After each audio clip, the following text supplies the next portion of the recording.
लोकसभा के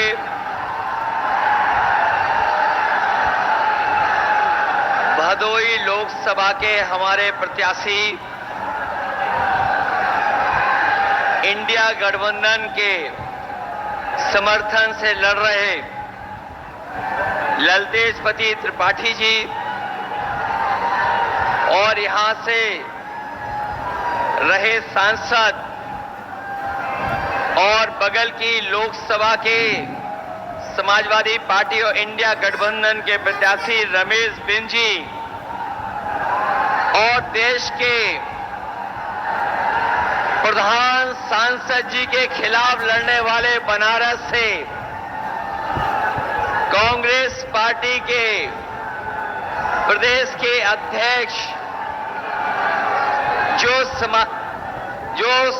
इंडिया गठबंधन कांग्रेस पार्टी के चुनाव चिन्ह पर और समाजवादी पार्टी का समर्थन से लड़ रहे कांग्रेस पार्टी के प्रदेश के अध्यक्ष और मंच पर उपस्थित जिला अध्यक्ष प्रदीप यादव जी, विधायक जाहिद बेग जी, विधायिका श्रीमती बिजमा यादव जी, विधायक हाकिमलाल बिंद जी, पूर्व सांसद रामरती बिंद जी, रमेश दुबे जी, मान सिंह यादव जी एमएलसी, गुलफाम सुबुद्दीन अंसारी जी, अशोक यादव जी, जिला अध्यक्ष आप पार्टी मुकुल यादव एमएलसी, आरिफ सिद्दीकी जी और बड़ी संख्या में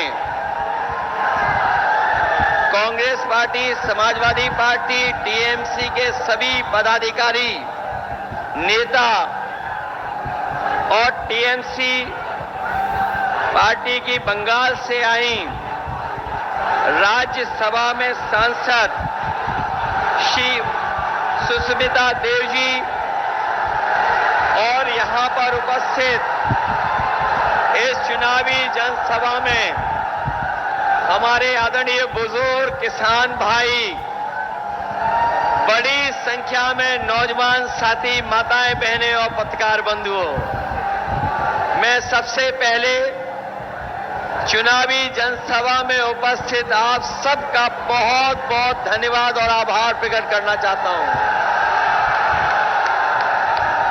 मैं देख रहा हूं जहां पंडाल में छाया है, थोड़ी बहुत गर्मी उमस है, लेकिन जोश और उत्साह में कहीं कमी नहीं दिखाई दे रही है।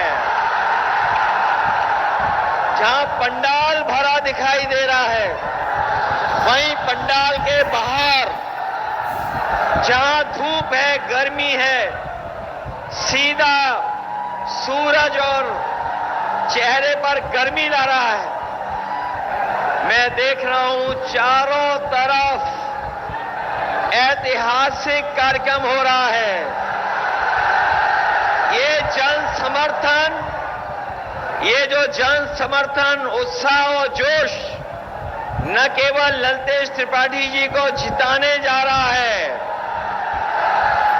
बल्कि जब से अजय राय जी, रमेश बिंद जी और हम सब लोग इनके साथ खड़े हो गए हैं, ये रिकॉर्ड मतों से भदोई लोकसभा जीत करके जा रहे हैं। इधर हम लोग पहले चरण से चुनाव देखते हुए आ रहे हैं और जैसे जैसे ये हर चरण से चुनाव आगे बढ़ रहा है, मुझे पूरा यकीन है जिस समय ये चुनाव 7वें चरण में पहुंचेगा, जनता का गुस्सा भी 7वें आसमान पर भारतीय जनता पार्टी के खिलाफ होगा।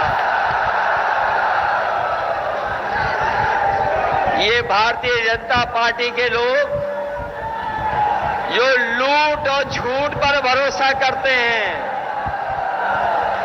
बीजेपी के लोगों के 10 साल अगर दिल्ली के सरकार के देखें तो इन्होंने लूट और झूठ बोल करके जनता को गुमराह करने का काम किया है। इनकी हर बात झूठी निकली है और हर वादा इनका झूठा निकला है। इस बार जनता ने भी मन बना लिया है कि जब चुनाव में इस शरण में आएंगे तो भारतीय जनता पार्टी का पूरी तरीके से सफाया होगा। 5 चरणों के बाद 6 और 7वां चरण है। 6वें और 7वें चरण को मिलाकर के 27 सीटों पे चुनाव होने जा रहा है। अभी तक तो मैं ये कहता था कि 80 लोकसभाओं में हमारा इंडिया गठबंधन 1 सीट के अलावा सब सीटें जीत रहा है। लेकिन जैसे ही चुनाव पूर्वांचल में आया है और चुनाव इधर आ गया है, अब तो लग रहा है कि 80 की 80 सीटें इस बार इंडिया गठबंधन जीतने जा रहा है। और ये तो ब्रेकिंग न्यूज नहीं है 80 सीट जीतना। क्यूटो आपके बगल की लोकसभा की सीट, ये काशी नहीं है, ये क्यूटो है। और क्यूटो के लिए सुपर ब्रेकिंग न्यूज यही है कि इस बार प्रधान सांसद जी क्यूटो वाली सीट भी हारने जा रहे हैं।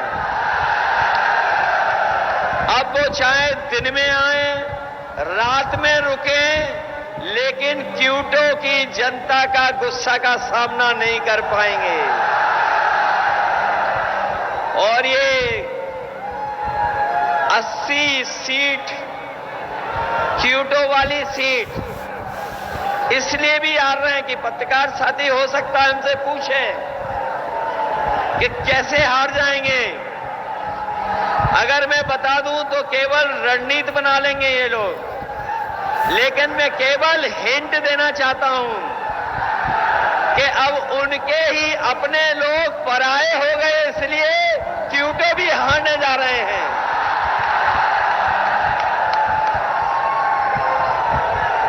ये लोकसभा का चुनाव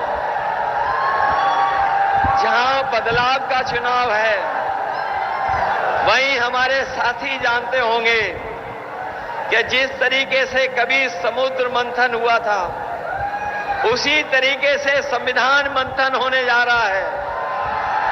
एक तरफ तो वो लोग हैं जो संविधान बदलना चाहते हैं, और इधर इंडिया गठबंधन और टीएमसी और हम सब वो लोग हैं जो संविधान की रक्षा करके संविधान को बचाना चाहते हैं। जहां संविधान बचाने की लड़ाई है, वहीं मैं अपने किसान भाइयों को याद दिलाना चाहता हूं। ये भारतीय जनता पार्टी के लोगों ने कहा था कि आपकी आय दोगुनी हो जाएगी, लेकिन 10 साल में किसी किसान की आय दोगुनी नहीं हुई। न आय दोगुनी हुई, न कोई किसानों को लाभ पहुंचाया। और अगर हिसाब किताब लगाएंगे तो आज किसान की लागत बढ़ गई, हर चीज महंगी कर दी, चाहे वो कीटनाशक दवाइयां हो, यूरिया हो, डीएपी हो, डीजल पेट्रोल हो, ये तो महंगा किया ही है किया। लेकिन बताओ 10 साल में खाद की बोरी से चोरी हुई है कि नहीं हुई है? पहले 5 किलो बोरी की चोरी की, फिर खाद की बोरी से 5 किलो चोरी हो गई।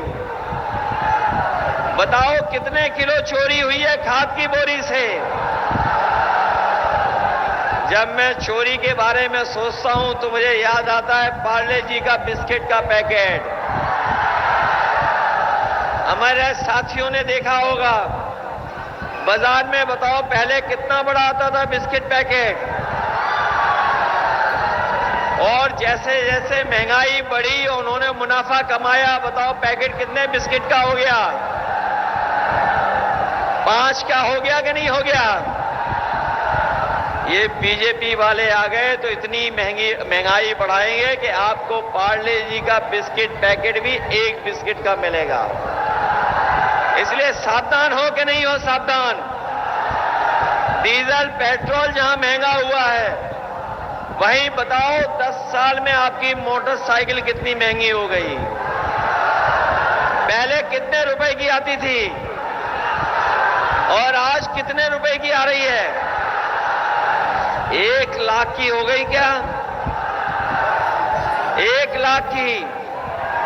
न केवल महंगाई बढ़ाई है इन्होंने, हमारे नौजवान जो मेहनत कर करके पढ़ लिख करके परीक्षा देने जाते थे, जब भी परीक्षा देने गए तो जब परीक्षा दे करके घर लौटे हमारे नौजवान, हमारे छात्र नौजवानों को पता होगा कि इन सरकार के सब पेपर लीक हो गए, परीक्षाएं रद्द हो गई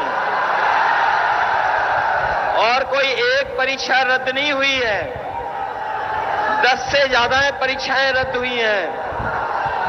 और केवल अगर हम परीक्षा रद्द होने की वजह से जितने नौजवानों का भविष्य अंधकार में डाला इन्होंने, वो लगभग 60 लाख बच्चे हैं, 60 लाख नौजवान हैं। और ये 60 लाख नौजवान सब इस सरकार के खिलाफ हैं। 60 लाख बच्चों के मां बाप भी इनके खिलाफ हैं।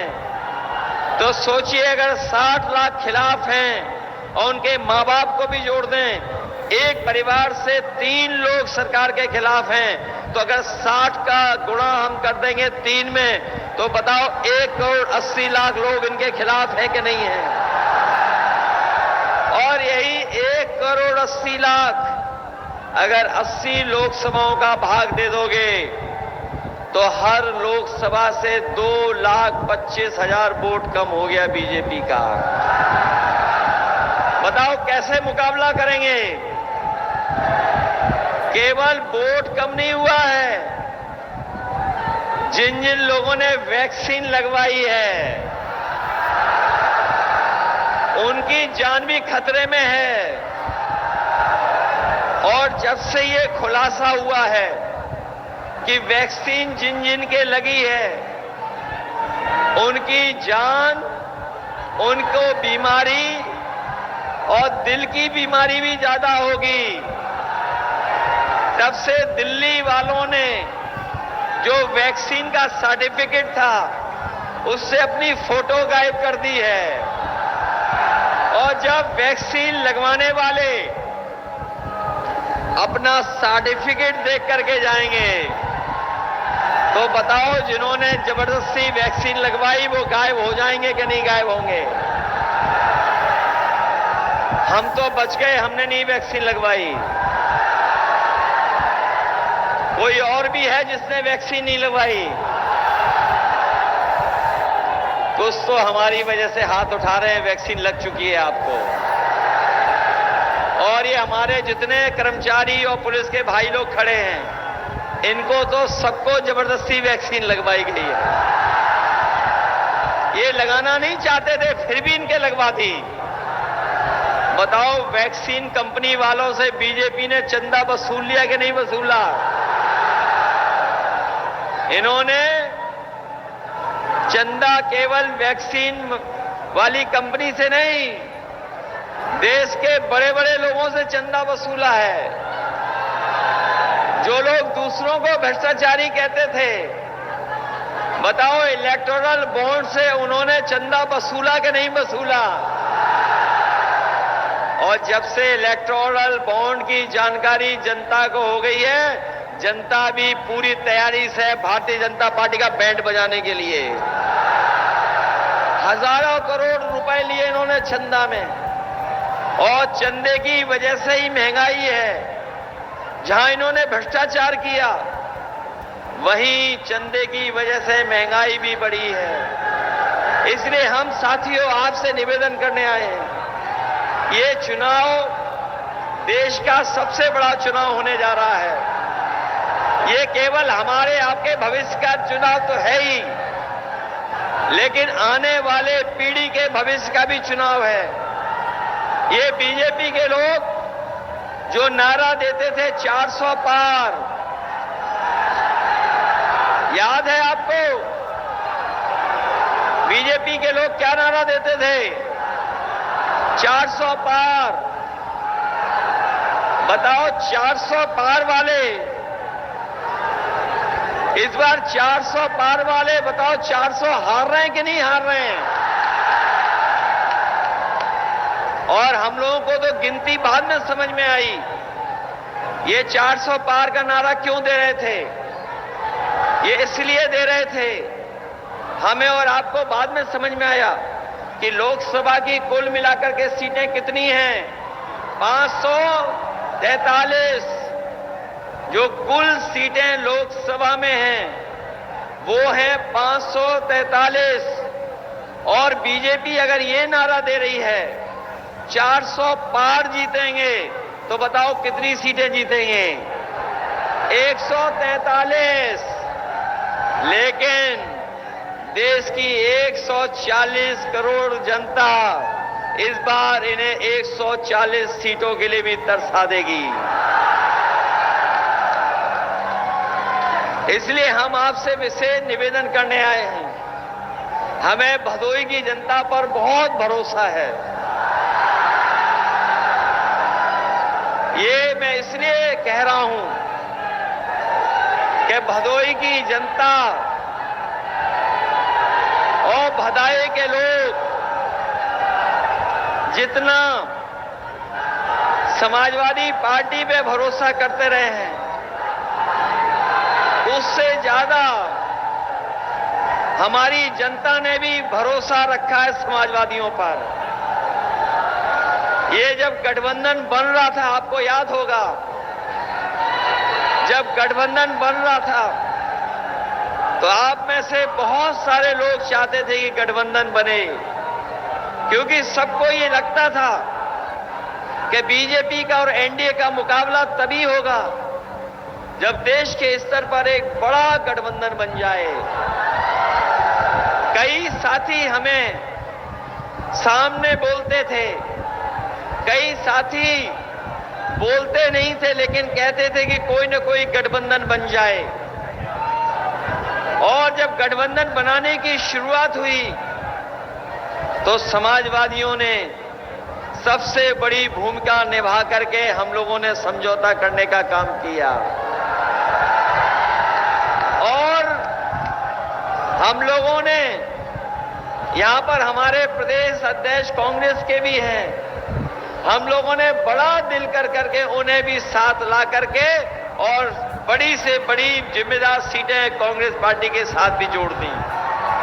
जहां कांग्रेस पार्टी को साथ में लिया, वहीं हम लोगों ने बंगाल की मुख्यमंत्री, उनका दल टीएमसी, उसको भी हम लोगों ने आपके भरोसे पर और अपनी पार्टी के तमाम नेताओं के भरोसे पर एक सीट पर गठबंधन उस दल से भी हम लोगों ने करने का काम किया। जहां कांग्रेस पार्टी को साथ लिया, वहीं हमारे जो समाजवादियों के संबंध रहे हैं बंगाल की मुख्यमंत्री जी ममता बनर्जी जी से, इसलिए उन्हें भी हम लोग साथ लाने का काम किए हैं।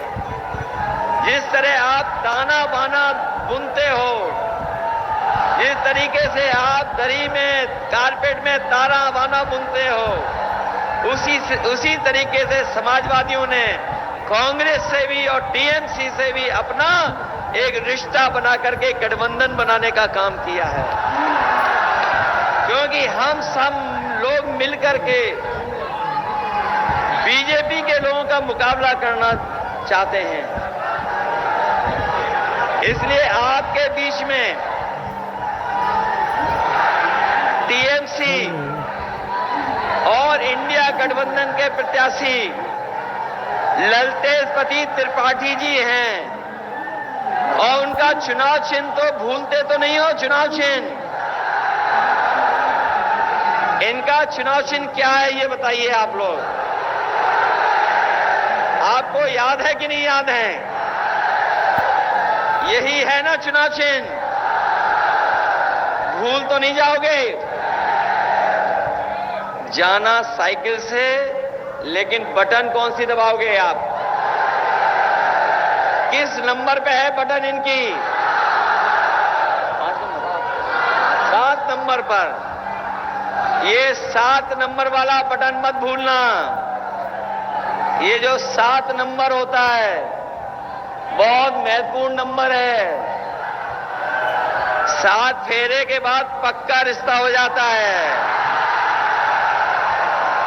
इसलिए ये चुनाव चिन्ह तो नहीं भूलोगे आप। आप लोग जहां समझ गए हो वहीं गांव-गांव भी समझाना पड़ेगा। मैं आपको भरोसा दिलाता हूं कि भदोई के विकास के लिए जब भी समाजवादियों को मौका मिलेगा पूरा का पूरा बजट देकर के यहां के कारपोरेट के कारोबारियों की मदद करने का काम करेंगे। आपको याद होगा जब समाजवादी सरकार थी तो बाबतपुर से जोड़ने के लिए भदोई और भदोई से जोड़ने के लिए मिर्जापुर और भदोई से मिर्जापुर वाली सड़क कभी ठीक नहीं रहती थी। हम समाजवादियों ने उस सड़क को भी बना दिया। सीतामढ़ी वाली भी सड़क बनाई है, फ्लाईओवर भी बनाए हैं। हमारे एक्सपोर्टर कारोबारों को बाहर न जाना पड़े, यहीं पर एक्सपोर्ट कारोबारी अपने बायर्स को बुला लें। उसके लिए एक्सपोर्ट बाजार भी बनवाया, एम्बुलेंस भी दी आपको। और बीजेपी वालों ने एम्बुलेंस खराब कर दी। 100 नंबर पुलिस को दिया। और हमारे जो उल्टा पुल्टा मुख्यमंत्री हैं, जो उल्टा पुल्टा मुख्यमंत्री, उन्होंने नंबर बदल दिया, 100 से 112 कर दिया। और जब से 100 से 112 किया है तब से पुलिस विभाग को भी लग रहा है कि उन्हें भी अपना रेट बढ़ा देना चाहिए। बताओ रेट बढ़ गया कि नहीं बढ़ गया? इसलिए इस चुनाव में हम भदोई के लोगों को कह के जा रहे हैं कि इस बार हमारी मदद करना और मदद कर करके ललतेपति त्रिपाठी जी को जिताना। और इस बार हमने रमेश बिंद जी को भी ले लिया।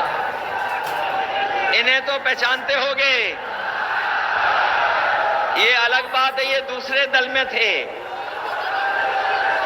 जब उससे पहले दूसरे दल में थे तब मैंने इनसे कहा था हमारे साथ आ जाओ।